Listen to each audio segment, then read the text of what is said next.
అందరికీ నమస్కారం. ఈరోజు కథ ఏ జన్మలో చేసుకున్న పాపమో ఈ రూపాన అనుభవిస్తుంది. రచన వలివేటి నాగచంద్రావతి గారు. ఇంకా స్టోరీలోకి వెళ్ళిపోదామా? అమ్మ మెడవంపుల్లో తలదూచి నడుం మీద చెయ్యి చుట్టూ వెచ్చగా పడుకున్న నేను హఠాత్తుగా కళ్ళు తెరిచాను. పక్కన అమ్మ లేదు. కిటికీ దగ్గర క్రీనీడలో కూర్చుని శబ్దం పైకి రానీయకుండా నొక్కి పడుతూ ఏడుస్తుంది. అమ్మా! గప్పున మెలకువ వచ్చింది. కల తేలిపోయింది. నిట్టూరుస్తూ లేచి కూర్చున్నాను. దగ్గర చుట్టంలా తరచూ ఈ స్వప్నం నన్ను పలకరిస్తూనే ఉంటుంది. ఇప్పుడైతే ఇది కలే, కానీ ఒకనాటి వాస్తవం అది. అప్పుడు నాకు 5 ఏళ్ళు. ఆ రోజు రాత్రి అమ్మ పక్కన నేను ఊయలలో, మా చెల్లి నిద్రలో ఉన్నాం. రాత్రి సగభాగం గడిచి ఉంటుంది. లీలగా అరుపులు, కేకలు. దడుస్తూ అమ్మ స్పర్శ కోసం తడిమాను. పక్కన అమ్మ లేదు, నానమ్మ ఉంది. పొడుకో పొడుకో అంది నా వీపు మీద మృదువుగా జోకొడుతూ. మళ్ళీ మాగన్ను పడుతుంది. ఇంతలోనే మళ్ళీ ఏదో అలికిడి. ఇబ్బందిగా రెప్పలు సగం మాత్రం తెరిచాను. అమ్మ కిటికీ దగ్గర గోడకి వాలి ఏడుస్తుంది. అమ్మా అన్నాను తల్లడిల్లిపోతూ. ఆ ఘటన అలాగే నా మనసులో ముద్రితమైపోయింది. ఆ రాత్రి అమ్మ ఎందుకు ఏడ్చిందో, తెల్లవారాక నానమ్మ అమ్మ ఒంటి మీద వాతలకి నూనె రాస్తూ చేసిన నేరాలు లెక్క చూసి శిక్షించేది యముడు. ఏ తప్పు లేకుండానే ఆడదాన్ని శిక్షించేది మొగుడు. మన కర్మ ఇది అంటూ ఎందుకు విచారపడేదో వయసుతో పాటు అవగాహన పెరిగితేగాను నాకు తెలియలేదు. ఆ వాతలు మొగుడు అనబడే మగవాడి దాష్టికానికి ఆనవాళ్ళని. మనసు నిండా ఏదో బాధ, ఆక్రోశం. అసలు అమ్మని హింసించే అధికారం నాన్నకెవరిచ్చారు? గొడ్డు మెడలో పలుపుతాడు, ఆడదాని మెడలో పసుపుతాడు వేశాక వాడే యజమాని. మెడ పుండు పడినా ఎద్దు ఓచుకోవలసిందే. ఒంటి మీద వాతలు పడినా ఆడది ఓచుకోవలసిందే. ఏం చేస్తాం, పెద్దలు నిర్ణయించారలాగా అంటుంది నానమ్మ. ఏం కాలమది? అంత అన్యాయమైన నియమాలు పెట్టిన ఆ పెద్దలెవరు? వాటి మూలంగా నరక యాతన పడుతున్న వాళ్ళాయన మార్చమని అడగరెందుకు? తిరగబడరెందుకు? ఆ స్పష్టమైన కలగాపులగమైన ఆలోచన తప్ప అడగగల వయసు లేదు, ధైర్యమూ లేదు. కాలంతో పాటు వయసు పెరిగింది. వ్యక్తురాలినయ్యాను. ఆంక్షలు నాకు ఎక్కువయ్యాయి. ఇది వరకులా పరుగులు పెట్టడం, పక్కుమని నవ్వడం, చీకటి పడ్డాక తోడు లేకుండా బయటకు వెళ్ళడం ఆడపిల్లకి నిషిద్ధం. ఆడపిల్లల స్కూల్లోనే చదువుకోవాలి. ఇంటి పని, వంట పని నేర్చుకోవాలి. చెమ్మ చెక్కలు, ఒప్పుల కుప్పలు మానేసి పచ్చీసు, వామన గుంటలు ఆడుకోవాలి. ఇన్ని కట్టుబాట్లతో మంచి అమ్మాయిగా పెరిగాను. ఆ కాలపు ఆచారాలనండి, సాంప్రదాయమనండి, చాదాస్తాలనండి ఈడెరిగిన పిల్లకి వీలైనంత తొందరగా పెళ్లి చేసి అత్తవారింటికి తరిమెయ్యడమే రివాజు. ఆ ప్రకారమే నా 15వ ఏట చదువు మానిపించి పెళ్లి చేశారు. అత్తవారింటికి అంపకం పెట్టారు. నా సంసార జీవితం ప్రారంభమైంది. ఉండే నివాసం మారింది. చుట్టూ ఉండే మనుషులు మారారు. పరిస్థితులు మాత్రం యథాతథం. ఏ జాతి చరిత్ర చూసినా అన్నట్టు, ఏ ఇంటి కథ చూసినా కాస్త అటూ ఇటూ మార్పు చేర్పులతో ఒకటే మోడల్. తొందరగానే మా అత్తగారింట్లో వాళ్ళ మనస్తత్వాలు ఆకలింపుకొచ్చేశాయి. మా మామగారు పెద్ద పులి. ఆయన ఇంట్లో ఉన్నా, బయట నుంచి ఇంట్లోకొస్తున్నా సింహం రాకడ పసిగట్టిన అడవిలా నిశ్శబ్దమైపోతుంది ఇల్లు. ఆయన మాట శాసనం. ఆయన చెప్పిందే చేయాలి. కట్టమన్నదే కట్టాలి, వండమన్నదే వండాలి. గీటు దాటితే శివతాండవమే. వీధి దాకా వినిపించే ఆయన అరుపులకి బిక్క చచ్చిపోయే వాళ్ళం ఇంట్లో అందరం.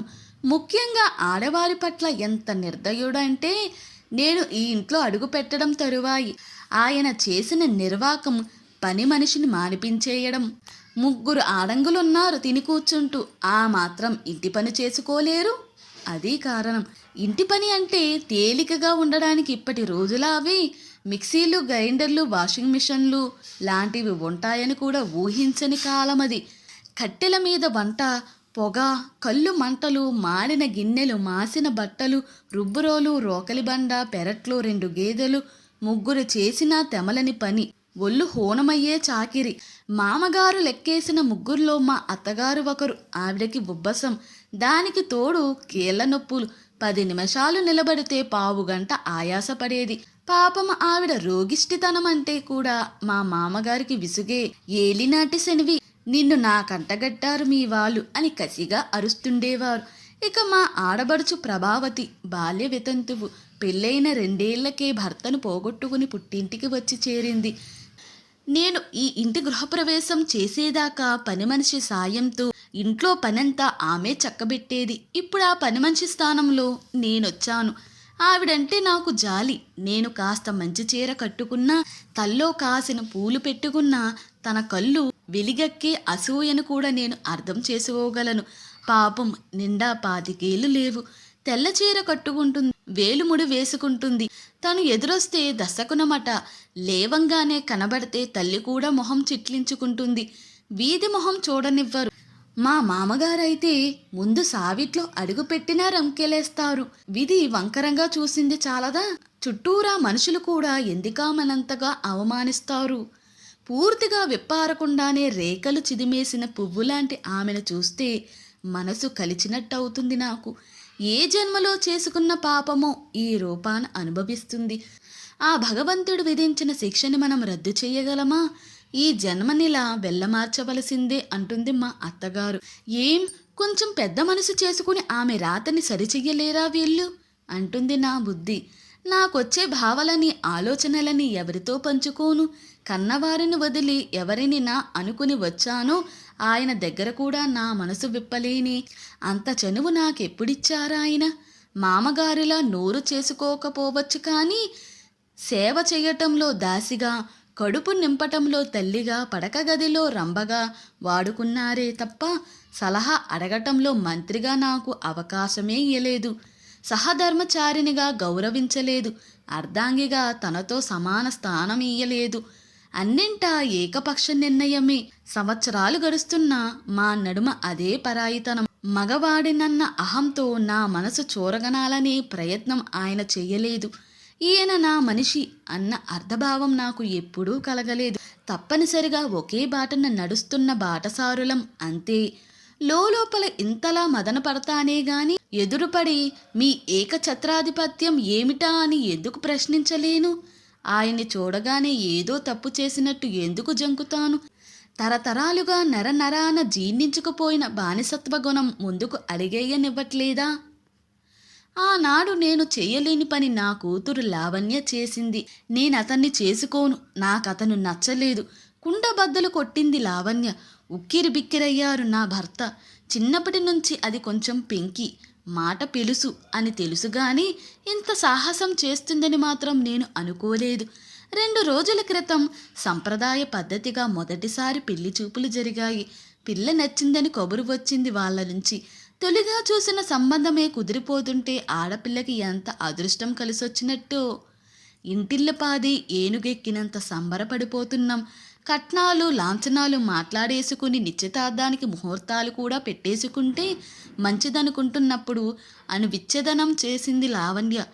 అదేమిటి, నిన్న అడిగితే తలూపావుగా? ఓపలేదు, దించుకున్నాను. ఆలోచించే కొద్దీ నాకతను బాగున్నాడనిపించడం లేదు. ముక్కు మరీ పొడుగ్గా ఉంది. చివర్లో వంగిపోయింది. నాకది నచ్చలా. ఇదేం చిన్నపిల్లల ఆట అనుకున్నావా? అవునని కాదని ఉగ్రుడైపోయారాయన.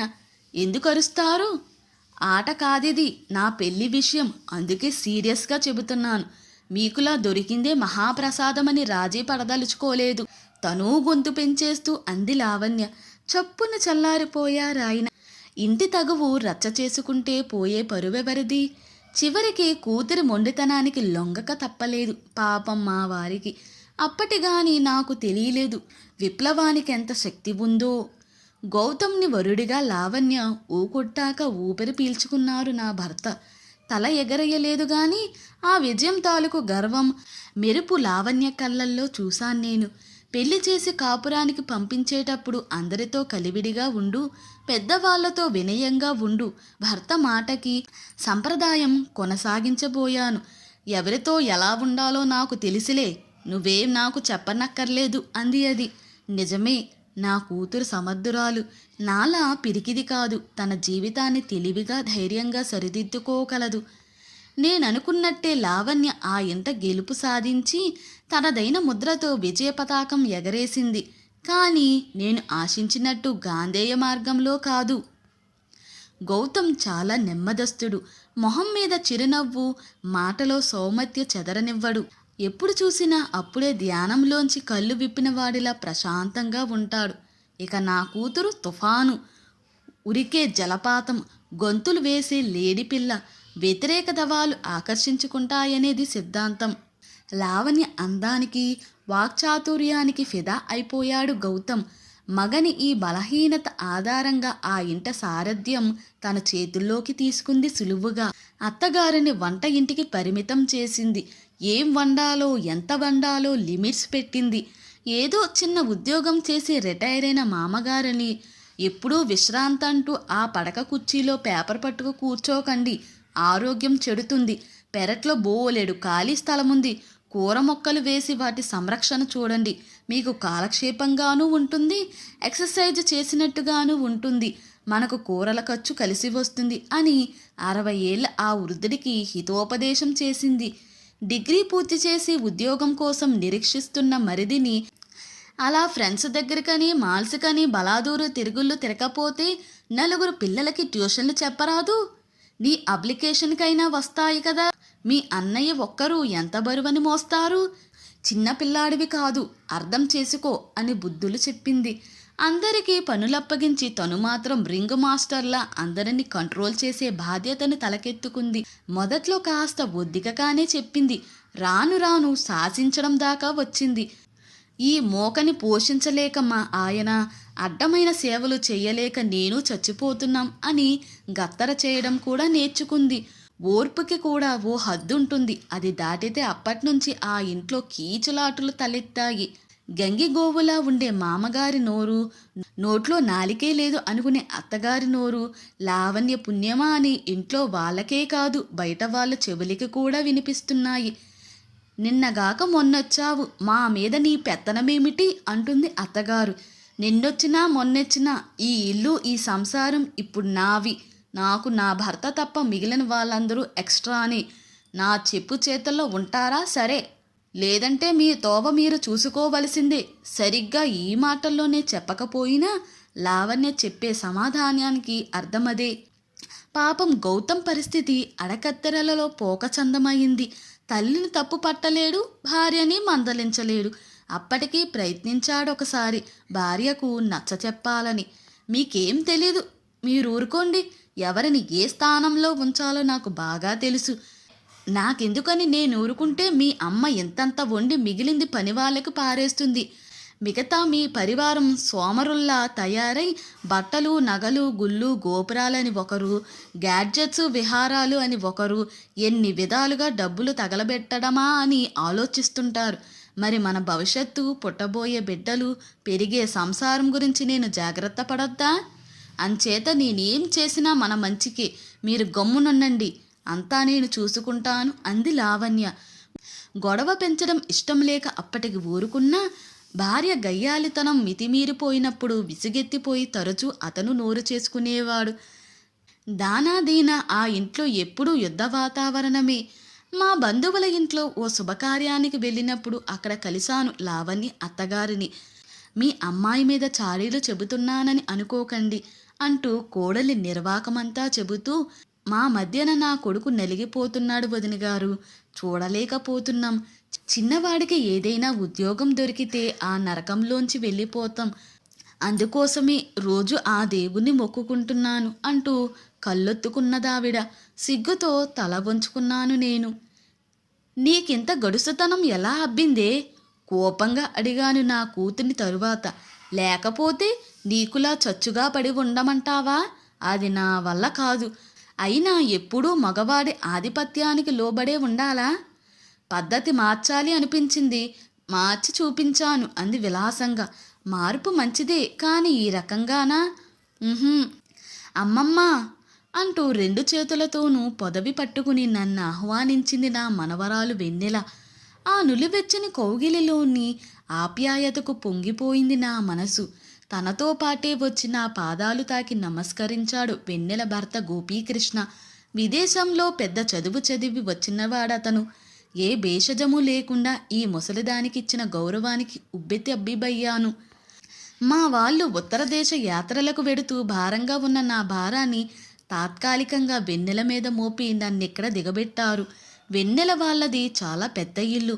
వాళ్ళు నాకిచ్చిన గది చాలా విశాలంగా ఉంది. లేత గులాబీ రంగు గోడలు, పెద్ద పెద్ద కిటికీలు, నైట్ కివీన్ మీదుగా వస్తున్న గాలి వింజామరలు వీస్తున్నట్లుగా హాయిగా ఉంది. మెత్తని పరుపు. నా కళ్ళు మూతలు పడేదాకా నా మంచం మీదే కూర్చుని కబుర్లు చెప్పింది వెన్నెల. ఆ రాత్రి చాలా ప్రశాంతంగా నిద్రపోయాను. తెల్లవారగానే తలుపు తోసుకుంటూ లోపలికి వచ్చాడు గోపీకృష్ణ చేతిలో ట్రేతో. గుడ్ మార్నింగ్ అమ్మమ్మ. అందమైన మందహాసంతో కాఫీ కప్ అందించాడు. నేను మిమ్మల్ని అమ్మమ్మ అనే అంటాను. నాకు ఆ పిలుపే దగ్గరగా అనిపిస్తుంది. దానికేం, అలాగే పిలువు. అయినా ఇంత పొద్దున్నే లేచి కాఫీ కూడా పెట్టావా? ఎందుకయ్యా అంత శ్రమ అన్నాను నచ్చుకుంటూ. శ్రమ ఏముంది అమ్మమ్మ, నాన్నకు బెడ్ కాఫీ అలవాటు. మీరు చీకటితోనే లేచి ధ్యానం చేసుకుంటారని చెప్పింది వెన్నెల. నాన్నతో పాటు మీకు ఓ కప్పు కలిపాను అన్నాడు చిరునవ్వు చెదరనీయకుండా. వెన్నెల ఇంకా లేవలేదు. రాత్రి 2:30 అయింది. తన ఆఫీస్ వర్క్ పూర్తయ్యేసరికి. ఇంకాసేపు పడుకోనిమ్మని నేనే లేపలేదు అన్నాడతను వెళ్ళిపోతూ. తల్లి ఛాయలు రాలేదు కదా అన్న నా అనుమానాన్ని తుంచేస్తూ. గోపీకృష్ణ వెళుతున్నప్పుడే అతని తండ్రి విశ్వనాథం గారు వచ్చారు గదిలోకి. బాగున్నారా అమ్మా అంటూ. ఆయన భార్య సుమిత్ర క్యాన్సర్తో మరణించి 2 సంవత్సరాలయ్యింది. ఇక ఉద్యోగం చేయాలనిపించక రిజైన్ చేసేసి ఇక్కడ కొన్నాళ్ళు అమెరికాలో ఉంటున్న కూతురి దగ్గర కొన్నాళ్ళు ఉంటుంటారాయన. 10 నిమిషాలు అవి ఇవి మాట్లాడాక, 10 అడుగులు వేయగలరా అమ్మా? కాసేపల వాకింగ్కి వెళ్ళొద్దాం అని అడిగారు ఆయన. ఒంట్లో సత్తువ ఉన్నంత వరకు విరామమెరుగని చాకిరి, వయసు ఉడిగిన ఈ స్థితిలో భగవంతుని స్మరణ తప్ప మరో ఆలోచన మర్చిపోయిన నా బోటిదానికి ఇదో కొత్త అనుభవం. నడవగలను పదండి అన్నాను. ఆ ఉషోదయ వేళ చల్లటి గాలుల్ని పీలుస్తూ ఉద్యోగరీత్యా దేశమంతా తిరిగొచ్చిన విశ్వనాథం గారు ఆ విశేషాలు మెత్తని స్వరంతో చెబుతుంటే వింటూ మంచు కురిసిన ఆ పచ్చిక మీద నడవడం నిజంగా అద్భుతం. ఇంత సుందరమైన అనుభూతులుంటాయా అని తెలియకుండానే జీవితమంతా నిస్సారంగా గడిపేశాను. నిజంగా విచారమనిపించింది. మా సుమిత్ర చేసింది అలవాటు. నా మొహంలో బయటపడిపోతున్న సంభ్రమాన్ని చూసిగావున అన్నారు విశ్వనాథం గారు. మనసుకు శాంతి, తనువుకి విశ్రాంతి ఇది అంటుంది సుమిత్ర. నేను గమనించాను. సంభాషణలో ఏదో మిషం మీద భార్యని తలుచుకుంటూనే ఉన్నారాయన. భర్త హృదయాన్ని గెలుచుకున్న సుమిత్ర ఎంత అదృష్టవంతురాలు. మేము వచ్చేసరికి ఎలక్ట్రిక్ మిషన్తో ఇల్లు శుభ్రం చేస్తున్నాడు కృష్ణ ఈల వేసుకుంటూ. మనసు చివుక్కమనిపించింది. ఇంకా లేవలేదా ఈ దొరసాని? ఎంత అలసిపోతే మటుకు తను చెయ్యాల్సిన పనులు మొగుడు చేస్తుంటే ఎలా నిద్రపడుతుంది దానికి? అంతలోనే వచ్చింది వెన్నెల. బ్రేక్ఫాస్ట్ రెడీ అనుకుంటూ. సారీ అమ్మమ్మ, పొద్దున్నే లేచి నీకు సుప్రభాతం చెప్పాలనుకున్నాను. ఈ కృష్ణ చూడు నన్ను లేపలేదు. నన్ను చూసి అంది. భర్త వంక కినుకుగా చూస్తూ వెన్నెల మీద అనవసరంగా అపోహపడ్డానా? ఇద్దరూ కలిసి డైనింగ్ టేబుల్ సర్దేశారు. నాకిష్టమని పెసరట్టు ఉప్మా చేసిందట. వెన్నెల పెసరట్లు ప్లేట్లలో పెడుతుంటే కృష్ణ గ్లాసుల్లో మంచినీళ్లు నింపాడు. అలా ఇద్దరు ఒకరికొకరు అందించుకుంటూ చకచకా పని చేస్తుంటే ముచ్చటగానే ఉంది గాని ఏదో చిన్న ఎబ్బెట్టు.